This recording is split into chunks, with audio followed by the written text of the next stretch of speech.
tous et bienvenue sur la chaîne du temps libre, moi Sanso, et aujourd'hui on se retrouve pour une nouvelle vidéo Service Presse comme vous l'avez vu dans le titre. Je vais encore vous parler du site Simplement Pro que j'affectionne toujours autant. Mes meilleurs services presse se font là-bas et tous mes services presse se font là-bas. Et aujourd'hui on va parler de les ultra empathiques. Isaac, il a un sous-titre dont j'ai oublié le nom. Celui qui voulait changer le monde, voilà, désolée, tu veux en carton. Voilà, c'est de Améthyste Y que je remercie énormément pour son partenariat, sa collaboration, voilà, ça me fait très plaisir et c'était une très très belle découverte, donc je suis ravie. Comment vous teaser tout de suite la vidéo. Du coup, dans ce roman, on va parler de Isaac, qui va être effectivement un ultra empathique. Oui, mais qu'est-ce que c'est tout ça ? Alors, en fait, il faut savoir plusieurs choses. Déjà, Isaac est un enfant de 13 ans, donc c'est assez jeunesse. Mais c'est pas dérangeant, parce qu'on va suivre son cheminement, et je trouve que c'est très bien traité. C'est pas trop adulte, finalement, parce qu'écrire sur un enfant de 13 ans, oui, ok. Mais c'est vrai qu'en tant qu'adulte, on a tendance à avoir des réflexions d'adulte. Là, je trouve qu'on respecte bien l'âge du personnage. Il faut savoir aussi que Isaac est un enfant adopté. Il y a Marcy, sa maman, qui en fait a adopté plusieurs enfants. Je me suis mis une note. Elle a adopté Fred, Abby, Théo et Tara. Donc Fred il a genre 16 ans, Abby et Théo ils ont 8 ans, quelque chose comme ça. Et Tara a 3 ans. Je crois que c'est la toute dernière, voilà. Et chacun vient d'une région différente. Je me souviens que Fred, je crois, il vient d'Allemagne. Isaac, il vient du Mexique. Abby, Théo, je sais plus, Tara non plus, mais voilà, chaque enfant vient d'une région différente. Donc Marcy, déjà elle a le cœur sur la main, parce qu'elle est mère célibataire, elle a que des enfants adoptés, et en tout ils sont quand même 5, donc c'est déjà une situation pas facile. Mais voilà, je trouve que c'est intéressant aussi. Et Isaac, notre petit garçon de 13 ans, travaille, on va dire qu'il gagne 2-3 pièces, voilà, après les cours en allant dans la boutique de Myrna, qui est une épicière du quartier, et qui est aussi son amie. Sauf que les choses vont changer quand il va se passer quelque chose avec Myrna. Et bon, c'est dit dans le résumé, mais je préfère pas vous le dire parce que on sait jamais. Mais voilà, il va y avoir un grand bouleversement dans la vie d'Isaac qui va découvrir à ce moment-là qu'il est, un peu avant d'ailleurs, qu'il est ultra empathique. Et du coup qu'il a des dons. En l'occurrence, il peut lire dans les pensées des gens. Et c'est là que tout commence. C'est là, à partir de ce moment et de cet événement, par rapport à Myrna, que le petit garçon de 13 ans qui se découvre lui-même, qui découvre son don, va aussi devoir découvrir la limite entre le bien et le mal, comment utiliser son don, qu'est-ce qu'il peut en faire, est-ce que vraiment il peut faire quelque chose.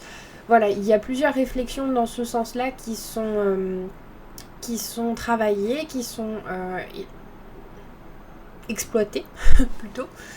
Et j'ai beaucoup aimé parce qu'en fait, on va vraiment suivre son cheminement de petit garçon de 13 ans. On va suivre aussi sa reconstruction face à cet événement qui se passe envers Myrna. Comme dit, je vais pas vous le dire pour pas vous spoiler, hein, ce serait dommage. Mais non, il y a pas mal de réflexions et finalement, je m'attendais à un truc un peu différent, qu'on dérive un peu dans un monde un peu totalement fantasy avec cette histoire de don ultra empathique. Mais pas tant que ça, on reste dans le monde actuel et simplement Isaac découvre ce qu'il peut faire ou pas avec son pouvoir. Et ce que j'ai aimé, c'est que justement, c'est un petit garçon de 13 ans qui se rend pas tout de suite compte que il y a des choses qu'on peut faire et il y a des choses qui malheureusement sont inévitables dans la vie. Et j'aime bien ce fait que il ait fait un choix. Et en fin de compte, on va se rendre compte que c'était une erreur. Mais il s'en rend pas compte tout de suite. Ce qui est aussi intéressant, c'est que c'est un petit garçon qui a énormément de mal à se faire des amis. Il va s'en faire une, très très gentille. J'ai oublié son nom. Comme d'hab. Et par la suite, il va s'en faire un deuxième. Et justement, il y a vraiment cette notion de qu'est-ce qui est bien, qu'est-ce qui est mal. Et cette notion aussi qu'un enfant de 13 ans peut faire des erreurs. Et c'est normal de faire des erreurs. Et c'est vraiment cette réflexion-là qui m'a intéressée dans ce roman. Outre le don des ultra-empathiques, donc c'est vrai qu'il va se découvrir évidemment qu'il n'est pas seul. Je vais pas vous en dire plus pour pas vous spoiler, mais voilà, dans son entourage, il va découvrir qu'il y en a d'autres comme lui. Et c'est ça qui me plaît, c'était déjà que ultra-empathique, ça veut dire déjà quelqu'un d'empathique. Il ressent les émotions des autres, il a un lien par rapport aux autres, à leurs émotions, voilà, il y a un affect.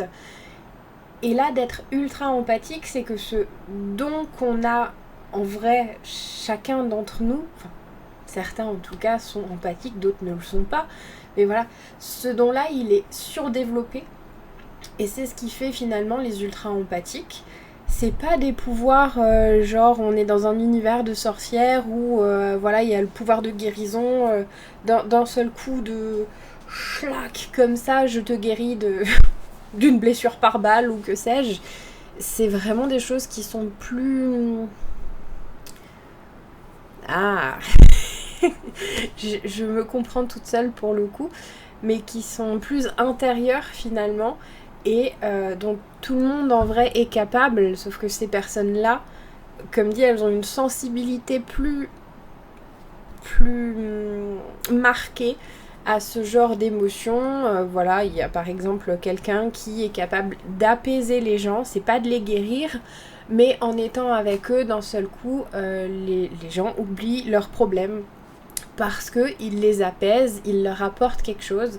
Et c'est vrai que c'est des qualités qu'on a aujourd'hui en nous. Voilà. Donc j'ai bien aimé ça aussi, le fait que ce soit pas des super pouvoirs de dingue, que finalement c'est des choses qui sont très dans le ressenti, et vraiment cette notion du bien, du mal, de...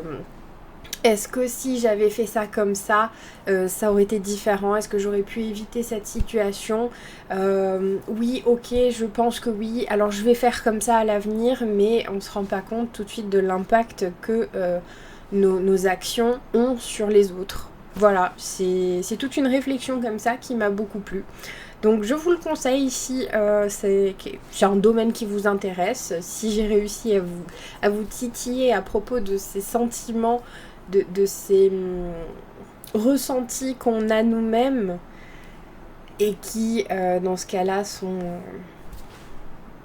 plus fortes et qui leur donnent ces dons-là. Et je vous conseille juste de le découvrir parce que franchement c'était super bien. Voilà, tout simplement. Sur ce, je vais m'arrêter là. Je remercie encore l'autrice pour sa collaboration et sa confiance. J'ai été ravie de découvrir ce livre. Je ne sais pas si ça rentre dans une saga, parce qu'au final, la présentation du titre « Les ultra empathiques, Isaac, celui qui voulait changer le monde », ça fait un peu comme un tome 1. Du coup, je ne sais pas si c'est un tome unique, s'il y a une suite sur d'autres personnages de cet univers. Je pourrais pas trop vous dire pour le coup. Mais en tout cas, c'était une chouette découverte. Donc merci encore et merci à vous d'avoir regardé la vidéo et à bientôt pour une prochaine. Bye!